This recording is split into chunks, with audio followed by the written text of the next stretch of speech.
Barlow, and I'm one of the pastors at Winona Lake Grace Brethren Church in Winona Lake, Indiana. And I'm looking forward to being able to share in one of the optional sessions this summer at Momentum. I'm glad to come on today and share a few minutes with you, a little bit of a sampler of what we're going to be talking about this summer. My topic is they fought, they divorced. What do I do now, God? And it's talking about situations when you find yourself in your parents' marriage falling apart. It might be recent for you, might have happened a while ago. What does God have to say about how to navigate things after folks have split up and or divorced and or remarried? Well, he's got some great principles to help, and I hope to share some of those with you right now. First thing I want to say is that the divorce of your parents does not determine your future. It is a life-shaping event, but it's not a life-defining event unless you let it be. My folks, I was the oldest of five boys. I am the oldest of five boys. And my folks, I remember from the time I was 9 years old, listening to them fight, listening to my dad yelling at my mom, listening to my dad slap my mom.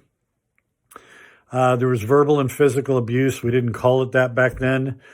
But I knew things were bad, and as a third grader, I thought, I wonder if they're going to get divorced. I don't know how I even knew what divorce was as a third grader at that point. But they did. They separated when I was a freshman in high school. They divorced when I was a sophomore. I thought life got a lot easier then because there wasn't near as much conflict at home.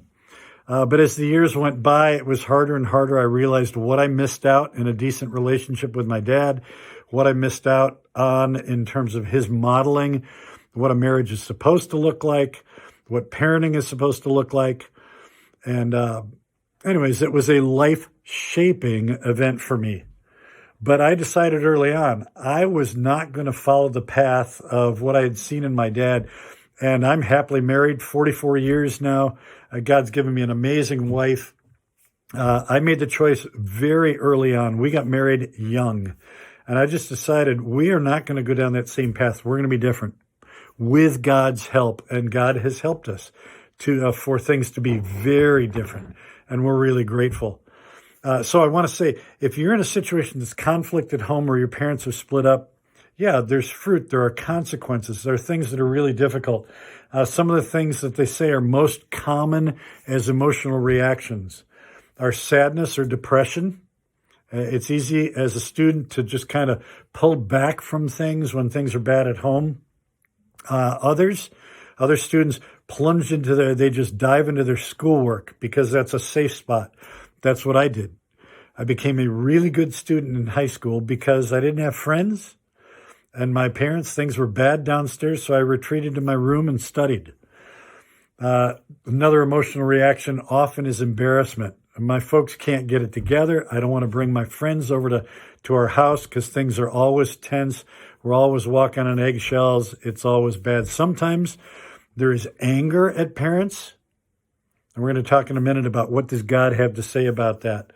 Sometimes there's a maturity that's forced on a student. You as a teenager are forced to become more of an adult earlier than what you should have to. And that's part of the consequence that comes with it. It's normal to feel fear about your future. It's normal to feel some anger at things not being right at home and in your parents' marriage. And I want to say you need to lean on God and you need to turn to his word and see what he has to say. It doesn't necessarily get easier with time. The statistics actually are that 1 out of 3 students is actually more unhappy and dissatisfied 5 years after the parents' divorce than right when it happens. That means there are consequences. There are things that come as a result, ripple effect as a result of your parents' divorce, but they can be navigated. None of this is a surprise to God, and God is bigger. What does God's words have to say? Well, first spot you should go is Matthew 19. In Matthew chapter 19, it's the passage where Jesus is explaining to his disciples the purpose, God's purpose in marriage. It's a man and a woman for life. They are not to split up and divorce. The disciples have asked, can a man divorce his wife for any reason? And he explains that God's design in Genesis 2 is for a lifetime. And so anybody getting married, nobody goes into marriage thinking, oh, I guess we'll get divorced in a few years. No, their intent is for it to last. But then you've got two selfish sinners, even if forgiven, even if they belong to Jesus and know Jesus, you got two coming together. And there's always friction and difficulty. And if a couple doesn't rely on God to be the solution and to grant forgiveness in the marriage, there's trouble. So Matthew 19 is really important. So is Ephesians 4. What does God expect of you? Forgive, just as the Lord forgave you. Don't hold a grudge against your parents because of their sin, especially if one of them in particular is responsible for blowing up the marriage. We can't be stuck in a spot of bitterness and unforgiveness. The Bible doesn't give us an option about forgiving. Why? Because God knows our hearts will just be stuck in bondage and gripped if we refuse to forgive. So we need to forgive as the Lord forgave us. It's Ephesians 4, verse 32. Malachi chapter 2, verses 14 to 16. That's the passage you've probably heard people quote, God hates divorce. Well, that's from Malachi chapter 2. But I want to go to two other passages in particular. 2 Corinthians chapter 12. 2 Corinthians chapter 12 talks about God using our weaknesses, our struggles, the difficulties in our lives, using those because it's in those weak times that his grace and his strength is most obvious in our lives. Paul's describing, he's got this thorn in the flesh, a messenger of Satan. It's tormenting him. Verse 8, 3 times I pleaded with the Lord to take it away from me. But he said, my grace is sufficient for you, for my power is made perfect in weakness. Therefore, I will boast all the more gladly about my weakness so that Christ's power may rest on me. That is why, for Christ's sake, I delight in weaknesses, in insults, in hardships, in persecutions, in difficulties. For when I am weak, then I am strong. No mistake, it's for sure true that divorce is a horrible thing. Wrecks a family. It is something really difficult from my life, in your life. But God's bigger. God's bigger. And this is something we need to remind ourselves, the cross is bigger than whatever my parents did to mess this up. The cross is bigger. God's grace is bigger. Another passage is in Hebrews chapter 4. And Hebrews chapter 4, verses 14 to 16 tell us they are the invitation. We have Jesus, a high priest, who understands and sympathizes with our weaknesses. So there's a lot of loss in divorce. You may have had to move. You may have had to have my mom went into the workforce for the first time instead of staying at home. We lost time with her. Economic difficulties that come as a result of the divorce. There are losses, but Jesus is the one who sympathizes and understands and invites us to come to him. So the last thing I want to say to you is two phrases. Comfort in the losses comes from God. And then you also need to have challenge in the lies. Here's what I mean in those two. I know that my coming to know Jesus as Savior partially came out of our home being messed up and split up.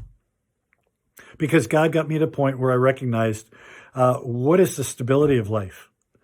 And where is there something sure there? And where is there family that you can count on no matter what? And that's God's family. And so when I heard the gospel and responded to it and became a follower of Jesus and part of God's family, it changed and radically transformed my life. I went after Jesus because I found there is somebody who understands me, and there is something solid here belonging to God. Are there losses that come with divorce? Yeah, it's really hard. That's why all those emotional reactions are so normal. But there is comfort in a Savior who understands. And there is something bigger than what has happened at home. And that is the truth of what Jesus did at the cross, and that his grace is made perfect in our weakness. I want to talk a minute about what I mean by challenge the lies. There are a lot of lies that come with divorce. Oh, I'm destined to have a marriage that fails also. The children were the cause of the divorce. That's not true. I'm going to be damaged goods because Dad walked out on us. That's not true. The idea that I'm never going to be free of this, of the results, the unforgiveness, the anger I feel, that's not true. The devil wants to keep us stuck in the lies that come with parental conflict and parental divorce. He wants to have us paralyzed by what has happened to their marriage and the choices that they've made. But we need to challenge that with God's truth and say, no, you know what? This is a discipleship opportunity. What kind of follower of Jesus I am can be either weaker or stronger because of what's gone on in my home. In my case, I chose this is going to make me a stronger follower of Jesus. And you get to choose the same thing if that's your situation. I said it was the last thing, but I lied. Last thing I want to say is there is a command that we have to be really careful to follow as children of divorce, students who've been through the damage and the wreckage of a marriage breaking up and the struggles at home. And that is Ephesians 6:4. Where we're told children are to obey their parents, and then it quotes the commandment, honor your father and mother. This is the first commandment with a promise. The promise is you will live long and God will bless your life if you choose to honor your mother and father. Well, yeah, but what if it's really hard to respect them? That's often the case. And we're going to talk a whole lot more about that this summer when we get together. And I wish there was a way to do this live and answer your questions about this. But we'll be face-to-face, Lord willing, this summer and be able to talk about it. Here are 5 things I want you to hear. 5 things every student who's experienced a home of divorce needs to hear. 1, it's still okay to love both of your parents and step-parents if you have them. 2nd, you're not responsible for your parents' breakup or for getting them back together or for taking care of them now that they're alone. 3, you don't have to be perfect to keep your parents from changing the relationship with you. 4, you are not damaged goods or an inferior person because of the failing of your parents' marriage. And last, you aren't set up for failure in your own marriage because of what's happened. In fact, instead, you can learn the lessons from your parents' struggles that will help you when God calls you someday down the road to be married. They fought, they divorced. What do I do now, God?